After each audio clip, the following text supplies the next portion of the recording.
Libro de Isaías, capítulo 57, versículo 15. Porque así dijo el alto y sublime, el que habita la eternidad y cuyo nombre es el Santo. Yo habito en la altura y en la santidad y con el quebrantado y humillado de espíritu, para hacer vivir el espíritu de los humildes y para vivificar el corazón de los quebrantados. Padre Santo, en el nombre de Jesús, hoy te doy gracias y alabo tu nombre, porque viniste a vivir por tu Espíritu Santo a mi corazón.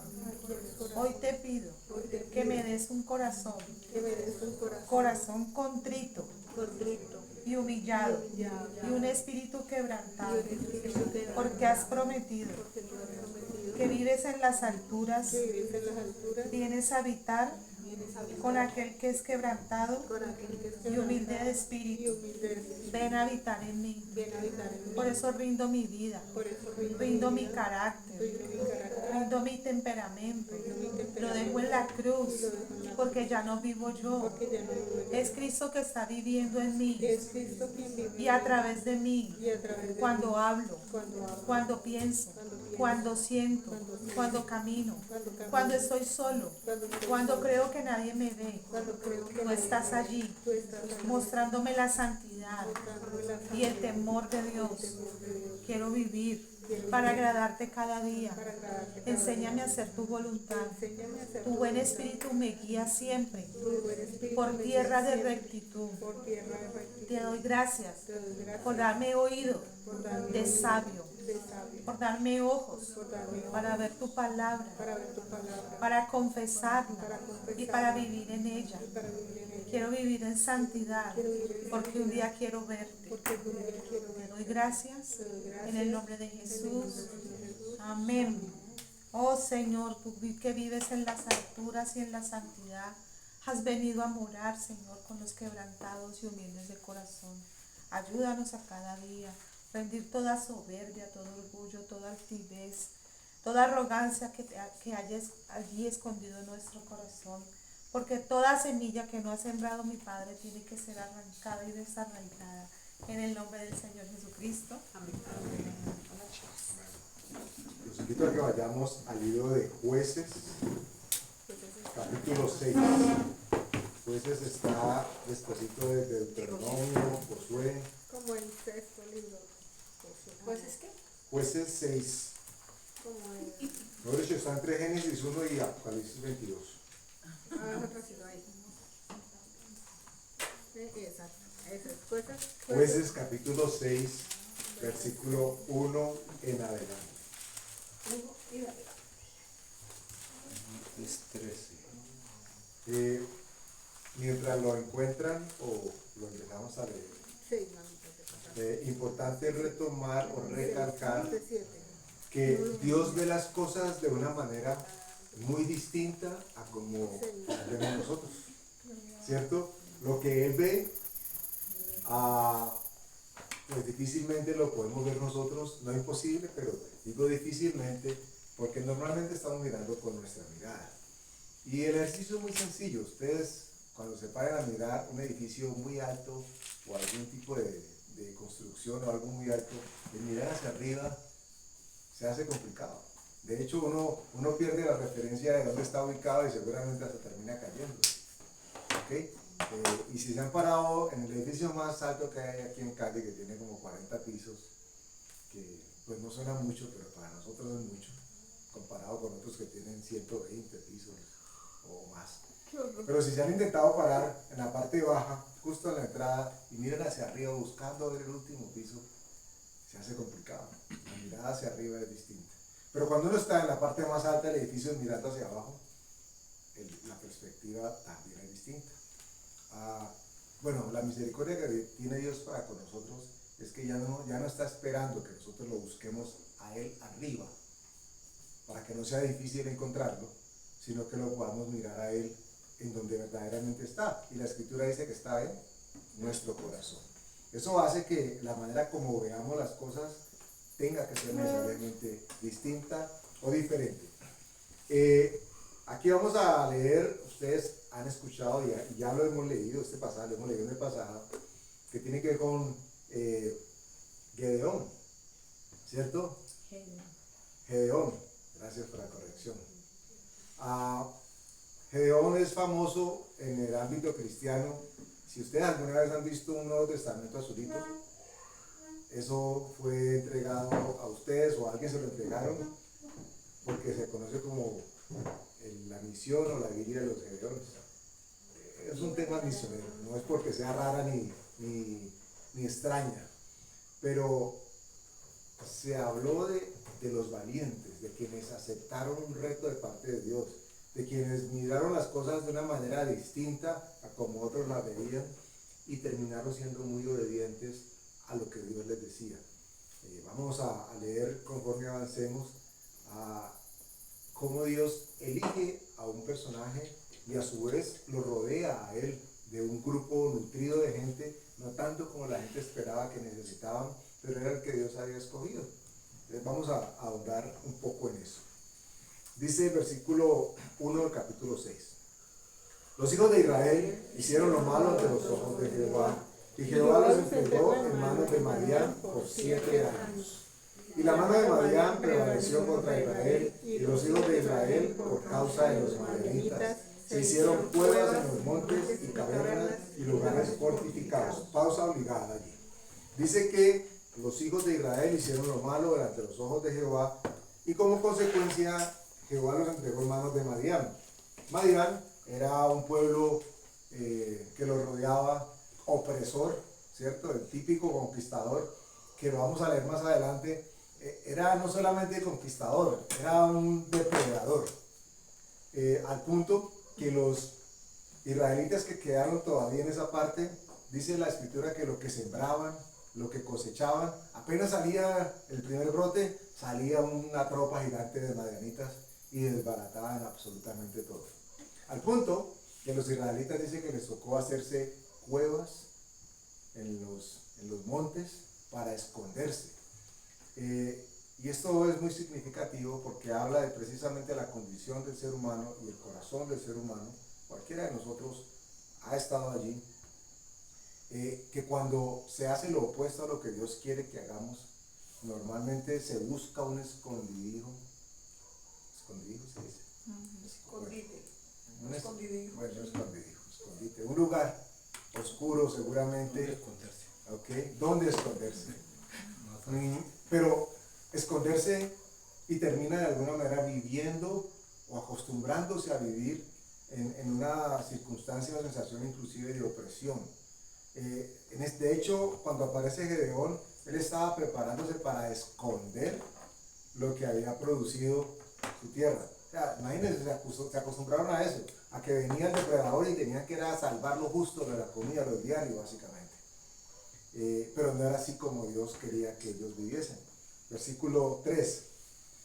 Pues sucedía que cuando Israel había sembrado, subían los madianitas y amalecitas y los hijos del oriente contra ellos, subían y los atacaban, y acampando contra ellos destruían los frutos de la tierra hasta llegar a Gaza, y no dejaban de comer en Israel ni ovejas, ni bueyes, ni asnos. Vayan ustedes ahí. Miren ustedes este tipo era un monstruo come galletas, ¿ok? En una proporción gigante. Ellos esperaban que los otros sembraran, y cuando los brotes estaban dando, cuando estaban listos para cosechar, no venían a coger las cosechas, venían a destruirlas. ¿Qué tipo de depredadores? Porque no hay otra manera de decirlo. Pero ya leímos en el primer versículo que esto se ha dado porque los hijos de Israel habían desobedecido a la instrucción de Dios. Y es muy significativo, lo vamos a leer un poco más adelante, pero dice Dios haciéndoles una especie de reprimenda o una exhortación. Les dice, recordándoles, yo los saqué a ustedes de Egipto. O sea que fue un pueblo que conoció, no sabemos si de primera o segunda generación, pero que sabían de qué estaba hablando Dios cuando les decía, yo los saqué a ustedes de Egipto. Y hace una puntualidad que me parece muy preciosa de parte de Dios, porque nos da a entender, lo vamos a leer más adelante, que ese pueblo que salió de Egipto siguió temiéndole a otros dioses. Y hemos leído ya en algún momento de la escritura o escuchado de Dios que dice que Él no comparte su gloria con nadie. ¿Okay? Ya hemos hablado también aquí de lo que es el temor dentro del contexto bíblico, que no es miedo para salir corriendo. Pero este pueblo israelita sí estaba temeroso de los dioses que habían alrededor. Y sucede que espiritualmente hablando y aún emocionalmente hablando, cuando se tienen esos tipos de temores, normalmente se crean escondites para ocultarse de esos temores u ocultar inclusive los propios temores. Y esto pues pareciera que es un mecanismo de defensa, ¿cierto? Como que uno dice, no, es que lo normal, cuando una persona sufre un trauma complicado, emocional, es común que esta persona haga olvido de aquello que le sucedió, porque dicen los expertos que es una especie de mecanismo de protección para que eso no le afecte. Pero el hecho de que esté escondido no significa de que no le vaya a afectar o de que no lo esté afectando. Algún día le tiene que salir, porque si no, no puede ser libre.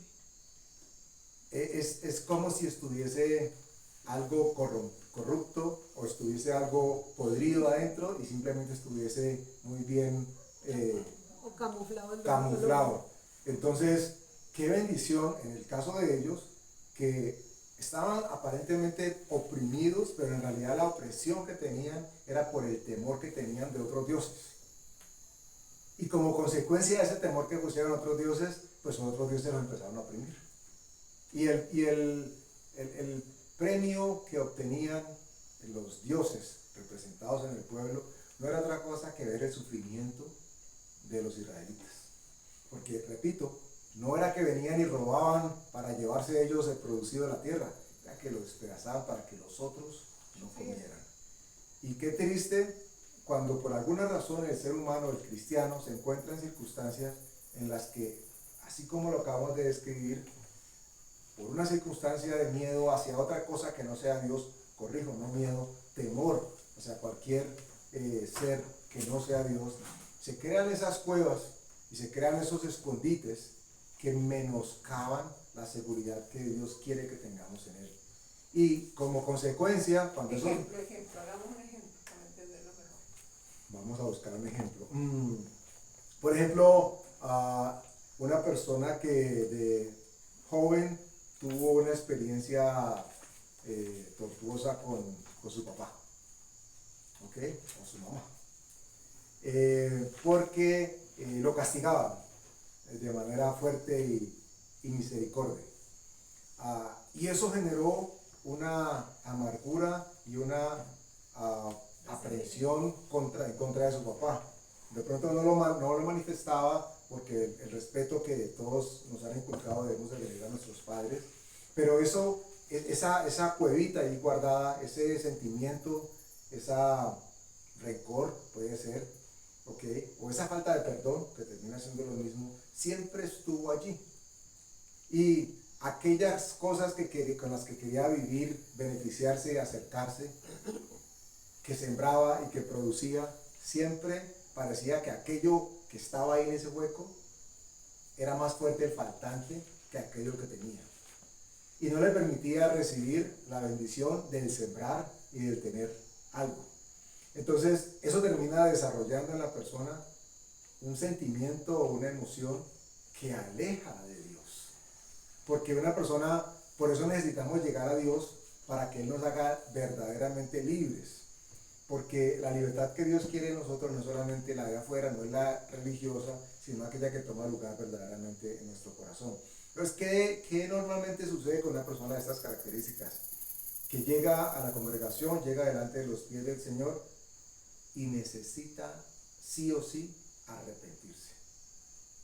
Y uno podría decir desde afuera, pero es que el que tiene que arrepentirse es el papá, que fue el malo, o la mamá, que fue la que no comprendía.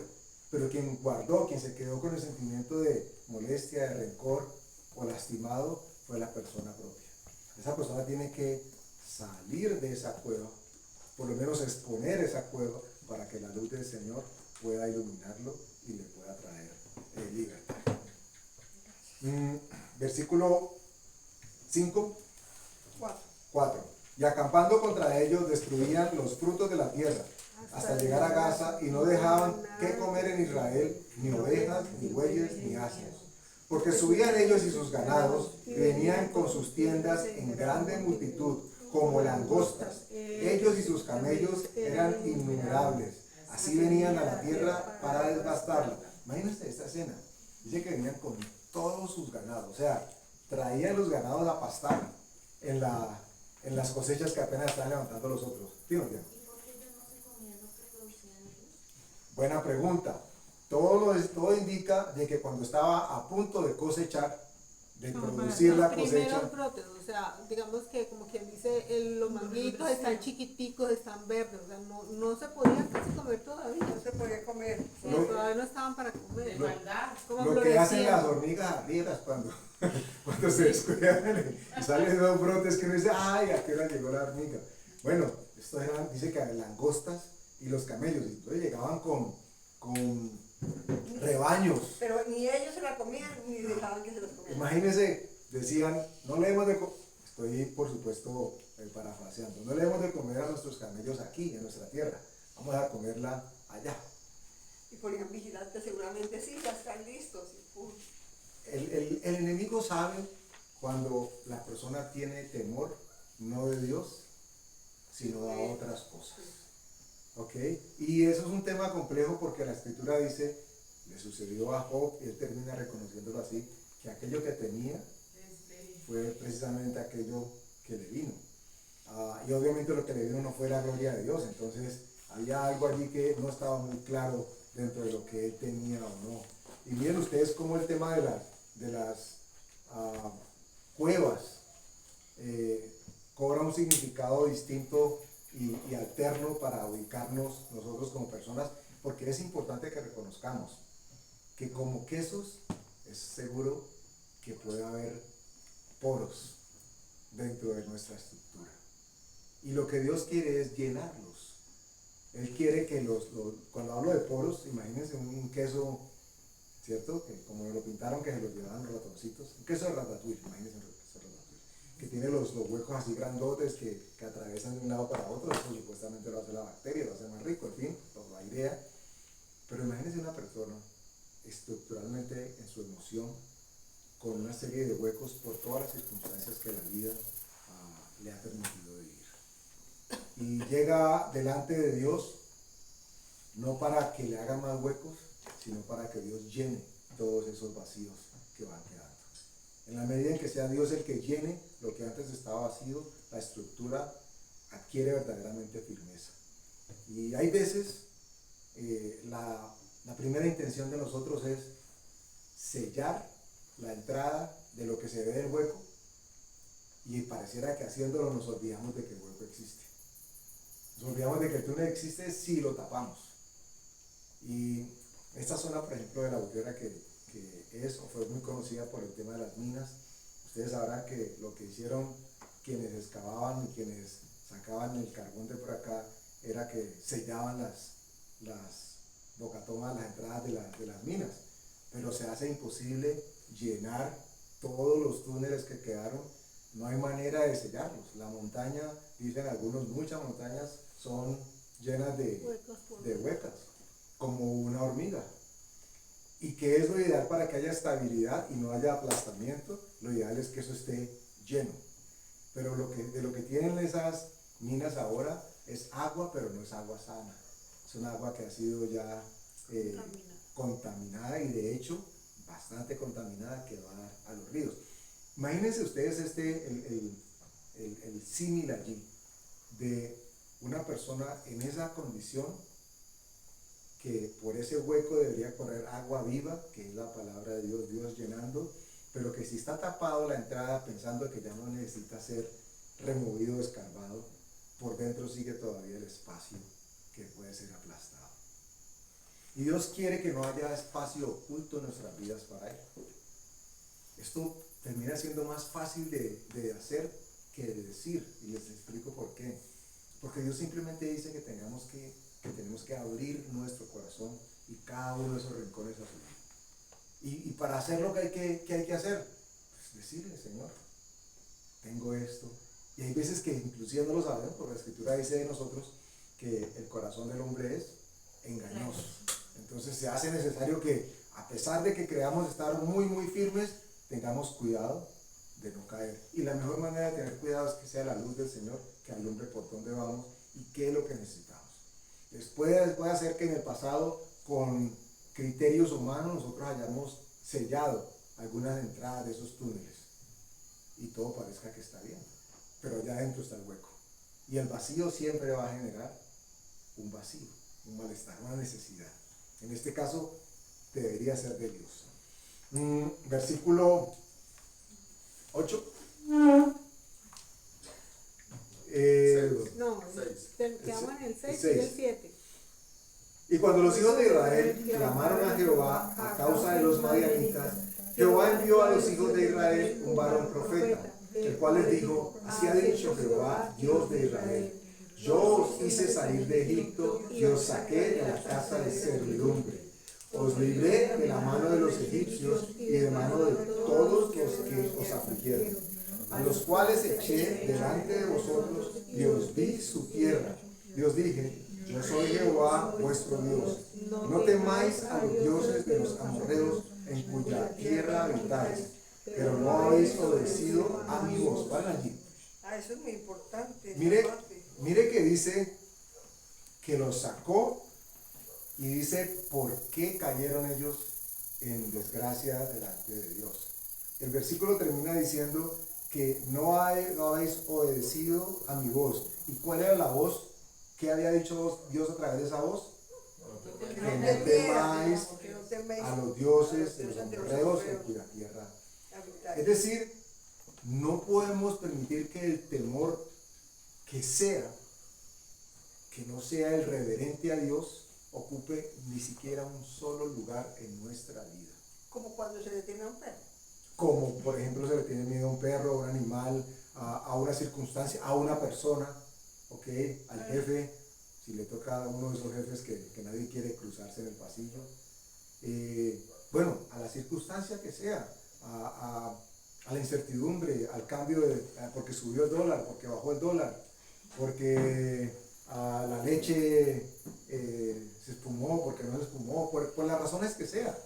El ser humano está lleno de momentos de miedos y necesita ser libre de ellos. Necesitamos ser libre de ellos.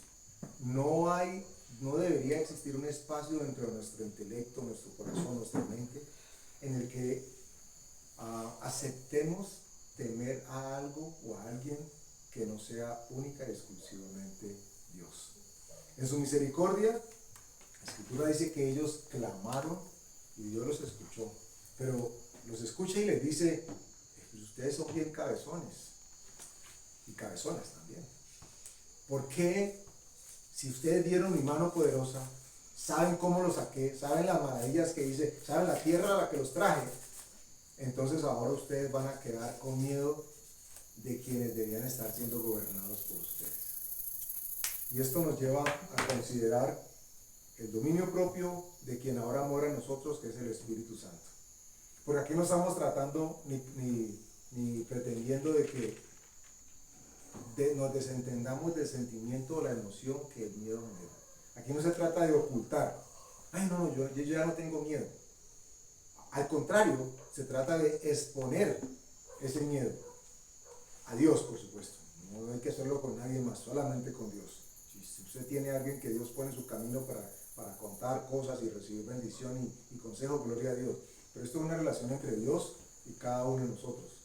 Y Dios espera que nosotros demos el paso de decir: Señor, en mi vida, en mi corazón, en mi mente, yo tengo miedo de esto. Y el reconocerlo implica exponerlo. Porque hay veces, con el ánimo de no ser expuestos, simplemente se calla. Y Dios estaba diciéndole a este pueblo: ¿en qué desobedecieron? En que temieron más a los dioses de esta tierra que en realidad a la promesa que yo les había hecho, dice Dios. Versículo 11. Y vino el ángel de Jehová y se sentó debajo de la encina que está en Ofra, la cual era de Joás Abieserita. Y su hijo Gedeón estaba sacudiendo el trigo en el lagar para esconderlo de los madianitas. Este alcanzó a cosechar. Alcanzó, algo le había quedado por ahí, estaba sacudiéndolo para encostalarlo y que se iba a esconderlo. Imagínense cómo era la circunstancia de ellos. Veía que a todos los demás los desbarataba, él quedó con algo y con eso voy a vivir.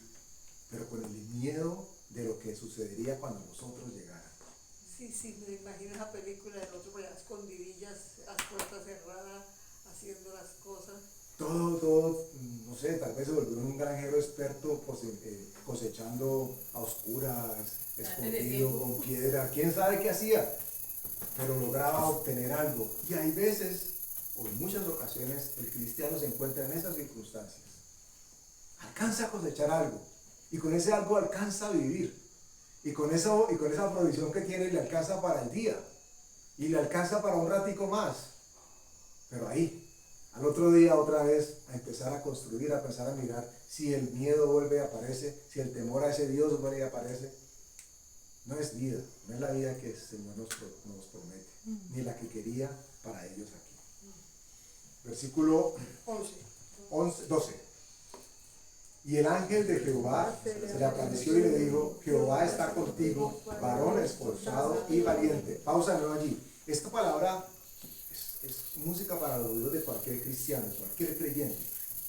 Porque noten ustedes, a pesar de la circunstancia en la que estaba el pueblo, a pesar de que estaba apabullado, ofendido, menospreciado, estaba acusado de todo, a pesar de todo, cuando clamaron, Dios le dice: Dios está contigo.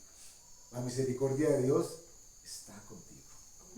Dios tiene misericordia y lo glorioso es que se renuevan cada día. Por eso tenemos que clamar para encontrarlas, para vivirlas y para experimentarlas. Dice: Jehová está contigo, varón esforzado y valiente. ¿Se acuerdan que les decía al principio cómo uno tiene una perspectiva de una cosa y Dios tiene una perspectiva distinta de nosotros? Ya leímos que ellos estaban acobardados, temerosos, corrían porque todos se lo robaban. Y de pronto viene y le dice Dios: esforzado y valiente. Nada que ver con lo que ellos estaban manifestando en su día a día, pero era como Dios los estaba viendo a ellos porque se habían atrevido, habían tomado la decisión de clamar a Dios. Y clamar a Dios implica arrepentimiento y como consecuencia restauración. Y una persona restaurada, es decir, otra vez parada delante de los pies del Señor Jesús y hecha de nuevo, que es como Dios nos ve, Dios le dice: esforzado y valiente. O sea que ustedes y yo en Cristo, la Escritura dice que somos esforzados y valientes. Versículo 13. Y Gedeón le respondió: Señor mío, si Jehová está con nosotros, ¿por qué nos ha sobrevenido todo esto? ¿Y dónde están todas sus maravillas que nuestros padres nos han contado, diciendo: no nos sacó Jehová de Egipto, y ahora Jehová nos ha desamparado y nos ha entregado en mano de los madianitas? ¿Cuántas veces usted de pronto no se ha encontrado haciendo este mismo pensamiento o manifestando esta misma queja a Dios o a otra persona con la que habla de Dios? ¿En dónde está Dios? ¿O se lo han dicho a usted? ¿En dónde está tu Dios? Porque mira cómo hablas, mira lo que dices, mira cómo vives, mira cómo saltas, mira cómo lo que sea. Otras personas que han dicho: ¿dónde está tu Dios? O uno mismo puede haber dicho: Señor, ¿dónde estás? Ahora que te necesito. La Escritura nos promete que si clamamos, Él nos escucha y viene a nosotros. Pero mire lo importante de reconocer que hay cuevas en las que muchos están o acomodaron su vivienda para permear allí y para permanecer mientras venía el ataque. Y solamente salía hurtadillas y otra vez volvía y entraba, pero esa no es la vida que Dios quiere que nosotros tengamos. ¿Ok? Versículo 14 dice: Y mirándole Jehová le dijo, ve con esta tu fuerza y salvarás a Israel de la mano de los madianitas. ¿No te envío yo? Entonces respondió, Señor mío, ¿con qué salvaré yo a Israel? Aquí que mi familia es pobre en Manasés y yo el menor en la casa de mi padre. Esto es para que tengamos en cuenta que nunca va a depender de nuestras fuerzas. De hecho, ahí dice, él se reconocía a sí mismo como pobre, con una familia pobre. Y uno diría, ay no, pues yo no me identifico como pobre. Pero la Escritura dice que nosotros, si nos consideramos pobres de espíritu, siempre vamos a tener necesidad de Dios. Entonces la pobreza no está hablando exclusivamente de las posesiones, sino de la necesidad de tener cercanía y comunión con Dios. Si nosotros nos declaramos ricos, espiritualmente hablando o emocionalmente hablando, significa que no tenemos necesidad de Dios, porque ya lo tenemos todo. Y la Escritura nos dice que tenemos que tener cuidado al llegar a esta conclusión. De hecho, Apocalipsis, cuando habla de la iglesia tibia, ustedes recuerdan que no era ni fría ni caliente, y uno se queda pensando, es que no era ni fu ni fa, pero inmediatamente responde y dice, porque crees que no necesitas de nada. Eso es la actitud de un espíritu o de una mente pobre. No, al contrario, esta se cree rica. El que se identifica como pobre no es del concepto de ser humano que ve la pobreza como falta de recursos financieros, sino de aquel que ve la necesidad de tener a Dios en su vida.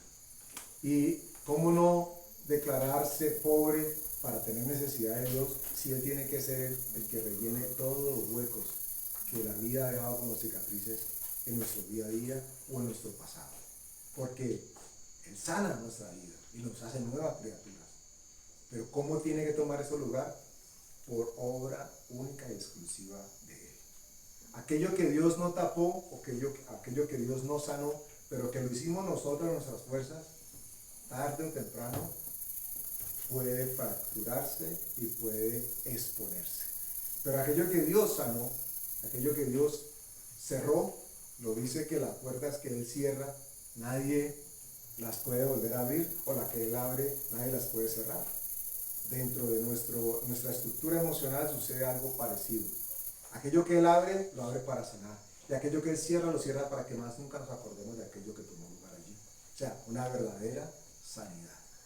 Eso es lo que la Escritura habla o da a entender como sanidad interior. El pueblo de Israel lo que necesitaba era ser sano internamente y emocionalmente, porque parecían unos huecos muy quesudos por los que se movían quién sabe qué cosas. Versículo 16. Jehová le dijo, ciertamente yo estaré contigo y derrotarás a los madianitas como a un solo hombre. Y a mí me parece esto hermosísimo aquí, porque en un principio le dijo que tenían a los dioses. Y después aquí llega, unifica el criterio de plural o muchos y dice como a uno solo.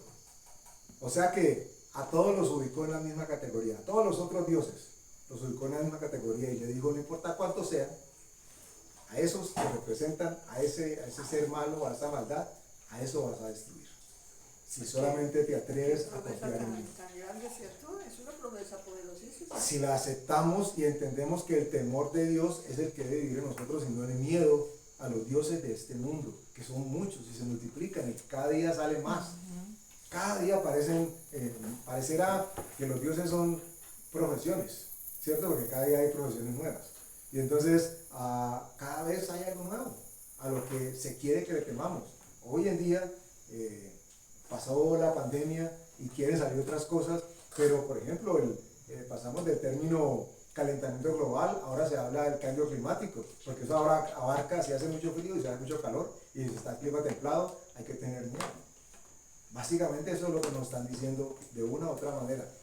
Me salgo del tema, no tiene nada que ver, pero me acuerdo en este momento. Ustedes sabían que las estadísticas, por lo menos en Europa, son tenaces al decir que le están atribuyendo infartos súbitos, muertes súbitas al cambio climático. O sea, las personas ahora se están muriendo por el cambio climático. Y uno dice, fue que le cayó un rayo. No, Es que el cambio mucho climático. calor o mucho frío. O le da mucho calor y mucho frío. O está estresado o estresada por el cambio climático. Y me dice, Entonces ahora hay síndrome del cambio climático. no es literal, y es literal, y la ONU y todas estas organizaciones grandes han cobijado esto, y es el caballito de empuje para todo lo que se Es viene. que según yo oigo un programa que se llama Los Últimos Tiempos, los domingos, y según ellos, porque ellos hablan según las profecías, ¿no? Ujú. Y lo que está pasando en el mundo, comparan lo que está pasando en el mundo con las profecías. Dice que lo que quieren ahora es asustar a la gente con el cambio climático cuando no hay ningún cambio climático. ¿Pero por qué? Si todo el mundo dice que hay cambio climático, entonces dicen, pues, leamos la palabra de Dios. La palabra de Dios no dice que va a haber cambio climático y que la gente se va a morir por el cambio climático. De hecho, bueno, y como decían, el tema no es esto, pero pues como mencionamos, nosotros los cristianos, si alguno no debería tener temor del cambio climático, tenemos que nosotros, pero para nada. O sea, que es que la sequía, gloria a Dios, que es que el exceso de agua, gloria a Dios, que la nieve, gloria a Dios, lo que sea.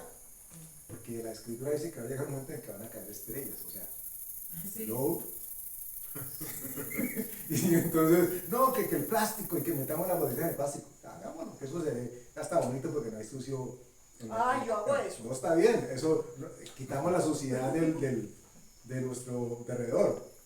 Pero el que eso se convierta en un un aporte objeto, para que una no forma haya de cambio adoración, es aberrante, y hacia allá quieren que todo el mundo piense.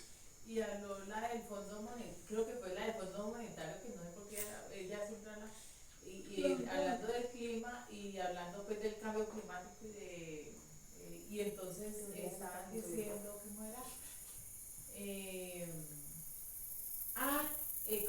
Y tratándolo como en la pandemia, no, que tenemos que tener mucho cuidado, que es que ya viene, así como las olas. Ajá. Entonces ya, entonces el que comentaba esto decía, ¿cómo es posible que ahorita ya recibamos un temor igualito al de la pandemia acusándonos con eso? Que Europa como se iba a quedar sin energía, entonces que no podían utilizar. Miren ustedes cómo algo que aparentemente está escrito por allá y habla de cosas tal vez lejanas, cómo en realidad toma lugar de una manera muy, muy tangible o sensible en nuestros días. Porque el mundo está constantemente generando nuevos dioses y quiere que el temor de nosotros no esté sobre Dios, sino sobre esos dioses. A propósito del cambio climático, con eso cierro ese paréntesis, cambiaron el término porque el cambio climático es totalmente genérico. Hasta hace 5 años atrás, 10 años atrás, se hablaba del calentamiento global. Y como los polos empezaron a enfriarse más, y en este momento dicen los estudios que el piso ártico está más grueso que nunca, entonces, ¿cómo así? Y no había calentamiento, ya no es calentamiento, ahora es cambio climático. Y eso aplica pues para el frío y el calor, el clima templado, el frío, la costa, en fin, todo. Ojo con eso, para que nosotros con mucha conciencia cuidemos el planeta donde vivimos, porque este fue el que Dios nos dio. Estamos llamados a responsablemente cuidarlo, y siempre el arbolito, que siempre nos dieron la campaña, si quiere, o los arbolitos. Pero no para que esto se endiose en nuestra manera de ver la vida. Mucho cuidado. Ni siquiera los animales preciosos. Porque ¿sabe qué dice la Escritura? Hay un momento en que el 30% de todos los animales del mar van a morir. Y no es culpa del hombre. Bueno, sí es culpa del hombre por su pecado. Pero la Escritura dice que vienen plagas y vienen eventos, ¿ok? Enviados por Dios. Porque el planeta como lo conocemos va a dejar de existir. Entonces, bueno, regresemos otra vez aterrizados. Pero ojo, no para tener temor de aquello que nos digan que es un Dios. No nos dicen abiertamente que es un Dios, pero están diciendo, teme esto, cuidado, ay, qué miedo. Y la gente hace eco y guarda esos temores. Hay que soltarlos, hay que salir de eso. Quedamos en el versículo 17. Y él respondió: yo te ruego que si he hallado gracia delante de ti, me des señal de que tú has hablado conmigo. Te ruego que no te vayas de aquí hasta que vuelva a ti y saque mi ofrenda y la ponga delante de ti. Y él respondió: yo esperaré hasta que vuelvas. Y entrando Gedeón, preparó un cabrito y panes sin levadura de un efa de harina, y puso la carne en un canastillo y el caldo en una olla, y sacándolos se lo presentó debajo de aquella encina. Entonces el ángel de Dios le dijo: toma la carne y los panes sin levadura y ponlos sobre esta peña, y vierte el caldo, y él lo hizo así. Y extendiendo el ángel de Jehová el báculo que tenía en su mano, tocó con la punta la carne y los panes sin levadura, y subió fuego de la peña, la cual consumió la carne y los panes sin levadura, y el ángel de Jehová desapareció de su vista. O sea, había tenido un encuentro literalmente con Dios. Y él se espanta y dijo: wow, estoy vivo todavía, y se pellizcaba. Pero miren que cuando nos arrepentimos y cuando viene la redención a nuestras vidas, tenemos entrada directa al lugar santísimo para pasar tiempo con Dios, escuchar a Dios y recibir su fortaleza para que se llenen todos esos huecos que puedan haber existido en nuestras vidas. Versículo, quedamos en el 22. Sí, Viendo entonces Gedeón, que era el ángel de Jehová, dijo: Señor Jehová, que he visto el ángel de Jehová cara a cara. Pero Jehová le dijo: paz a ti, no tengas temor, no morirás. Y edificó allí Gedeón altar a Jehová y lo llamó Jehová Shalom, el cual permanece hasta hoy en Ofra de los Adielitas. ¿Y saben ustedes qué significa Shalom? Shalom. Paz. Con eso es que debe ser lleno todo orificio, toda cueva, todo rincón que en nuestra mente haya sido creado y donde se albergue algún tipo de sentimiento de miedo. Tiene que ser reemplazado por algo. Las aguas que tienen que correr por esos socavones o por esos túneles tienen que ser aguas ya no estancadas, tienen que ser aguas limpias, y estas solamente las provee la palabra de Dios. No temamos encontrarnos con Dios. Aquí sucede algo glorioso que después en otros pasajes uno encuentra como que wow, ¿por qué? Y cuando digo que sucede algo glorioso es que más adelante Gedeón empieza a pedir señales. Y aquí es donde sucede el tema del vellón. ¿Recuerdan el vellón en el rocío? Que él dice: ay, preguntico, acaba de tener, sí, como decían en la costa, cipota experiencia con Dios. ¿Okay? Con Dios mismo. Y más adelante le pide señal. Y más adelante le pide señal de que si él estaba contigo y con él, si eso era de él. Y la señal que le pide es que coge un vellón. ¿Ustedes saben qué es un vellón?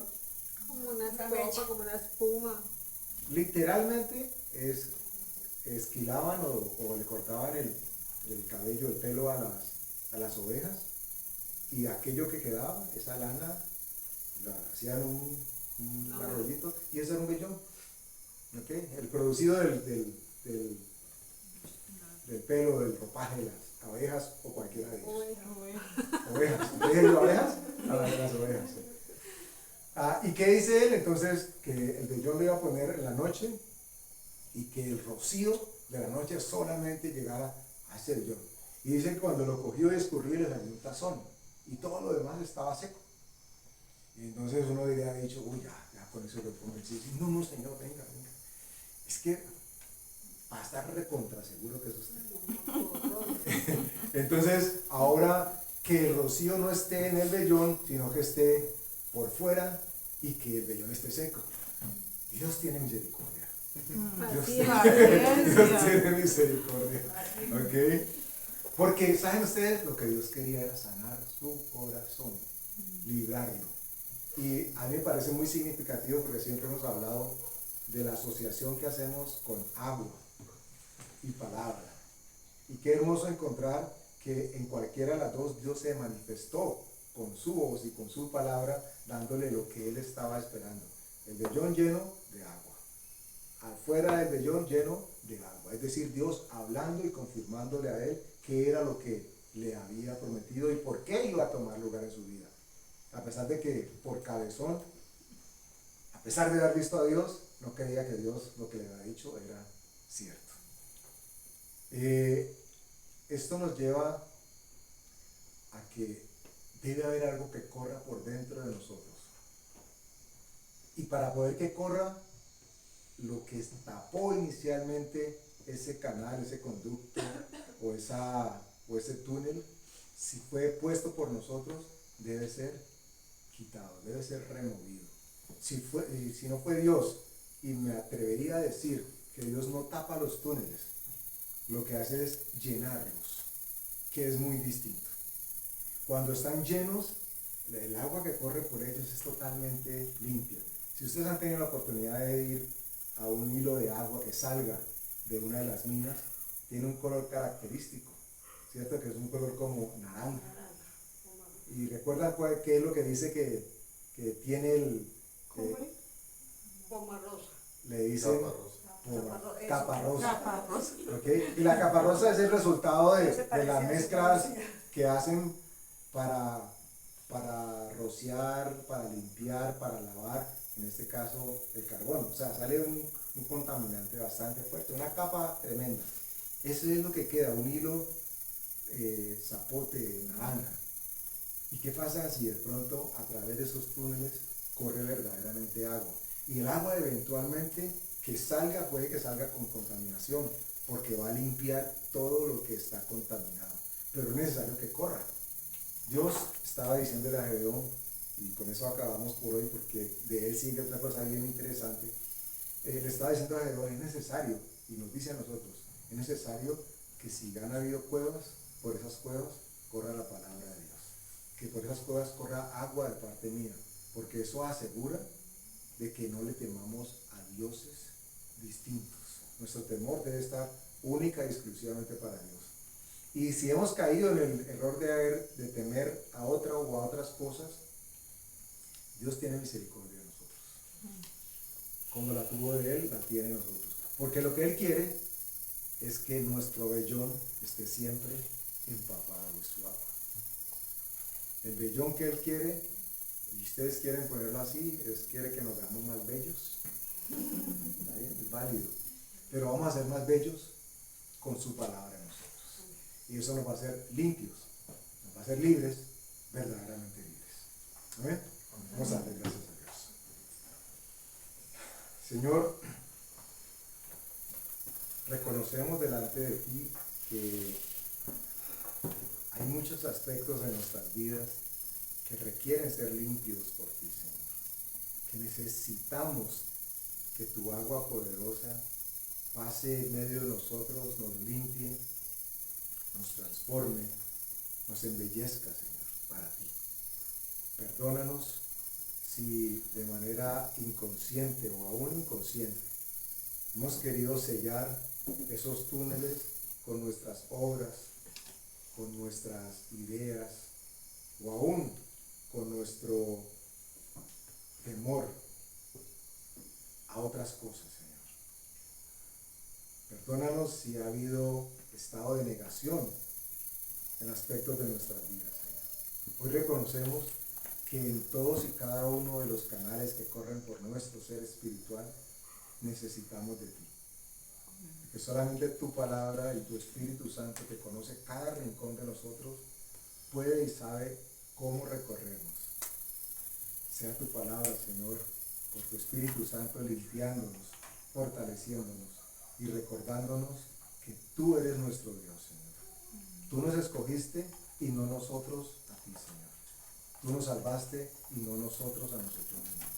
Te damos gracias en el nombre del poderoso de Jesús. Amén. Amén.